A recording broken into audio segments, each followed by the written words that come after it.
Tension should be set at 2 times stretch in the midline and at 1.5 times stretch at the inferior and superior aspects of the defect.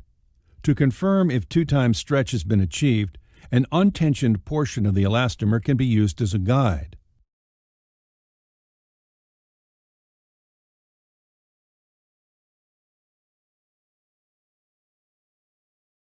As seen here, the black marking is not quite at 2 times stretch, so more tension needs to be applied to the elastomer.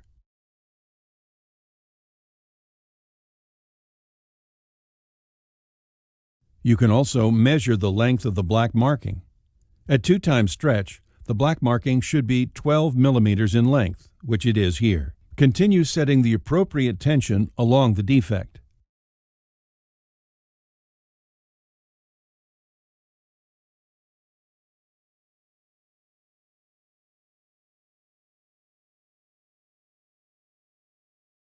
Perform the move.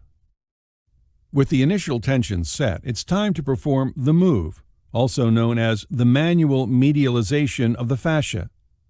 On both sides of the patient, place 2 hands lateral to the buttons and rotate fingers outward with palms inward.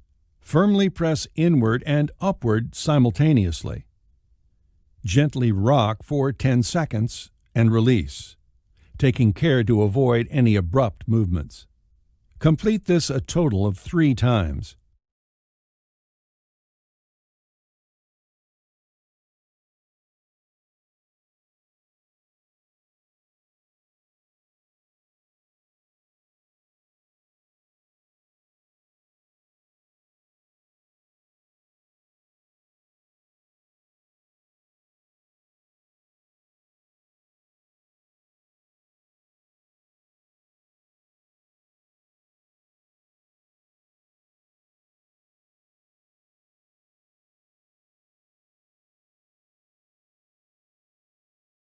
Application of wicking dressing.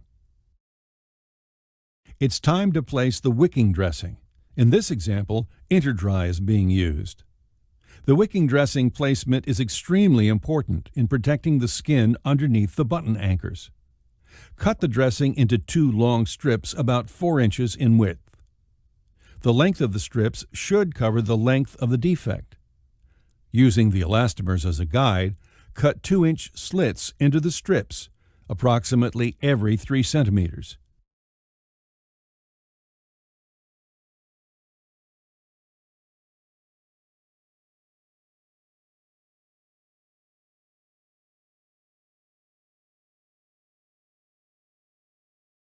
Once the slits have been cut, the fabric can be slid underneath each button anchor.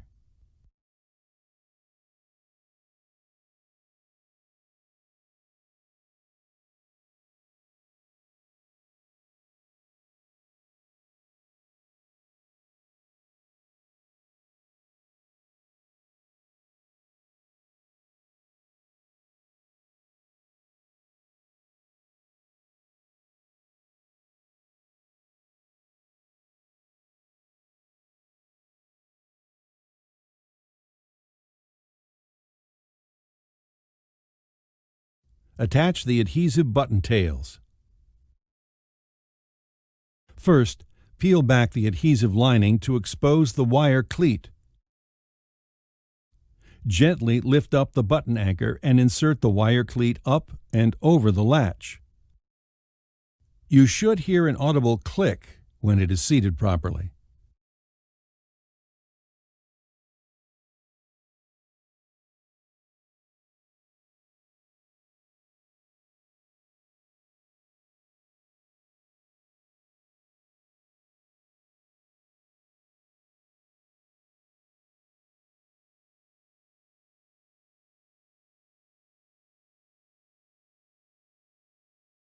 Then, adhere the tails to the IOBAN. It's important that no additional tension is added when placing the adhesive down.